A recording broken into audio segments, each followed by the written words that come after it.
Dystopia warning. Obviously, this is Britain in 2024. Welcome to the House of Fun. Well, this is a subsection of Britain in 2024. As the counter-protests proved, there's infinitely more of us that don't think like that. But it just so happens the Tesco value pork lads in ill-fitting Sports Direct tracksuits are usually the ones that shout the loudest. I'm going to be throwing out a few facts for you today. Remember them. Remember when people listened to facts? Remember when Gove said, we've had enough of experts? I wonder why a Conservative would want people to not believe experts. We're in a bit of a bad sitch, really, from what I've been reading. Well, I mean, it's startlingly obvious, isn't it? But what caused this isn't what all the apologists are going around saying caused this, no. And the assertion that there's any form of two-tier policing that negatively impacts white people is laughable. But it's being repeated, isn't it? Why? Because con artists, using a veil of respectability, is getting far-right talking points and conspiracy theories into the mainstream, into the national conversation, through his contacts in the media. So why are they saying it? Why are Conservative MPs, who evidently don't ever want to be elected again, saying it? Why are they repeating disinformation? Because unfortunately, online disinformation, as it has been for a while, ever since the Brexit referendum, is the new frontier of warfare. But I'm sure it's all bollocks, yeah. Why on earth would Putin want to destabilise Britain? It's a mystery, isn't it? Is it for a foreign power, Farage? Just asking questions. The thing that pisses me off the most is that the guy that has been orchestrating this, that has been influencing Conservative policy to go further to the right, the guy with a legion of people that adore him, that all have a collective IQ of 6, is called Nigel.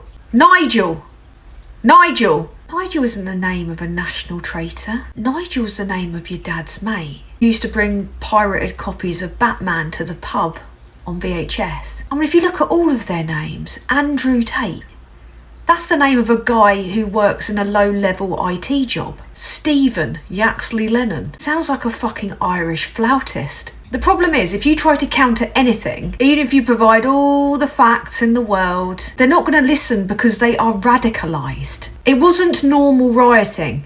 Places of worship, people of colour were specifically targeted. I think Starmer, credit where it's due, has handled this brilliantly. He got them nicked straight away, sentenced straight away. That was a massive deterrent. And now they're trying to claim that he's censoring people for inciting riots online. No matter where you incite violence, no matter where you express hate speech, it's still illegal, and it has been for a long time. Skin colour, religion, protected characteristics. It's a human right to not be attacked based on those things. End of story. But they think it's two-tier. Oh really? Okay. So imagine that there were groups of Muslim men bust into different towns who had created Telegram groups of tens of thousands of people targeting places of worship, targeting white people, trying to burn down hotels. What would you call it? It'd be called terrorism, wouldn't it? And the reason why it wasn't is because there is a two-tier preference for men that are white. And this is the bit where, you know, all the Tesco value pork lads will chime in and start attacking me based on, I don't know, how I look, the fact that they don't want to shag me, which suits me just fine because I would sooner glue it shut. It's not about left and right, it's about right and wrong. It's time for me to get my facts out for the lads.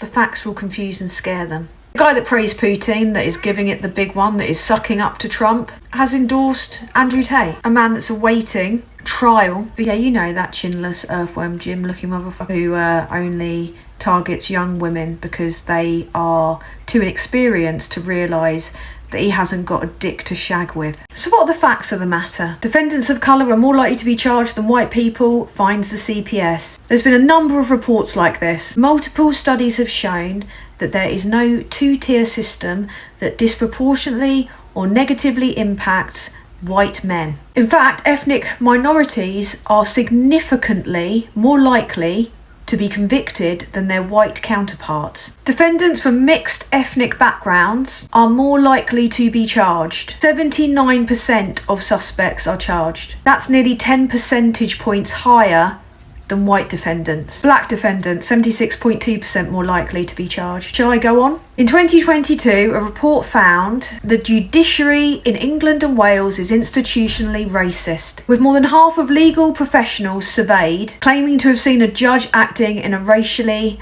biased manner. The study was conducted by the University of Manchester. They found the discrimination was mostly directed towards black people, and an overwhelming majority found, 95%, that racial bias played some role in the processes or the outcomes of the justice system. Do you know something else that I found out? That Quentin Blake illustration gone wrong. It's called William Shawcross. Have you heard of him? Well, in 2023, Sunak's government published a review which claimed there had been too much focus on tackling the far-right threat and too much focus on prominent commentators pushing an anti-migrant ideology in the press. Sunak got that guy to publish the report saying there's too much focus on the hard right. There's been no focus on the hard right. But I wonder why old William Shawcross thinks like this. I wonder if he might be biased in some way. Because I also found out that he was the guy that the Conservative Party thought was best placed to review their anti-radicalisation scheme, Prevent. One small problem though, he said a lot of Islamophobic things. As director of the neo-conservative think tank, the Henry Jackson Society, Shawcross said, "Europe and Islam is one of the greatest, most terrifying problems of our future." Wow. Not just that, no. In his book Justice and the Enemy, Shawcross made comments that appeared to support the use of torture and Guantanamo Bay. Wow. We've seen government ministers doing it. And that's before you even get to people that are trying to interfere in our politics, notably those with form for it like Putin, trying to destabilise us with bots from troll farms, which have already been proven to have interfered in our politics. Just look at Brexit. It was described as the Petri dish for Trump. It was full Bannon. Cambridge Analytica all over it, Russia all over it, interference aplenty. That was not a democratic outcome. And that's before you even get into all the vote leave fraud. It's my opinion, I'm making it very clear that I'm saying it's my opinion, that those people are traitors. They don't have any interest in what's right for Britain. They just try to scoop up the disillusioned, the hopeless, the uneducated. There's a reason why they don't canvass in university towns, and that's not me being snobbish about people that didn't go to university. There are countless people that didn't go to university that are intelligent. The difference is that they don't think that people are intelligent when they are targeting them. It's the monorail salesman technique, isn't it? And it works. Then add on to all that the disinformation that's being actively promoted by the most divorced man ever born, Elon Musk, and voila.